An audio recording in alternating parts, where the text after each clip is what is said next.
அப்பா காசில் வாழக்கூடாது, சுயமாக சம்பாதிக்கணும் அப்படின்ற அந்த ஒரு தன்னம்பிக்கை கொடுத்த கூட கலைஞர் தான் அப்படின்றாங்க.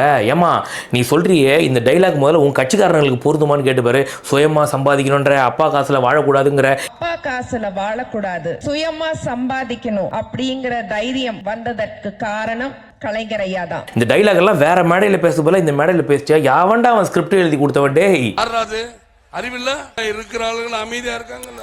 பேமெண்ட் வாங்கினது பூரா ஸ்டாலின் ஐயா கிட்ட, சேகர் பாபு கிட்ட. ஆனால் புகழது பூரா கலைஞர் வந்து அவங்க ஏற்றுப்பாங்களா? கீழே வந்து சிக்னல் காமிச்சிருக்காங்க லேடி கேட்ட போட்ட சத்யராஜ் கிட்ட. அவங்க வந்து பார்த்தீங்கன்னாக்கா இருங்க அடுத்து உங்கள் பாயிண்ட் தான் வருது, நான் சொல்கிறேன் இருங்க அப்படின்ட்டு எடுத்து அவுத்து விட்டுருக்கிறீல. எவராலும் வீழ்த்த முடியாத மாவீரன் சேகர் பாபு ஐயா மேல எனக்கு இருக்கிற மதிப்பும் மரியாதை பத்தியும் என் மனசுல இருந்து பேசணும்னு நினைச்சேன்.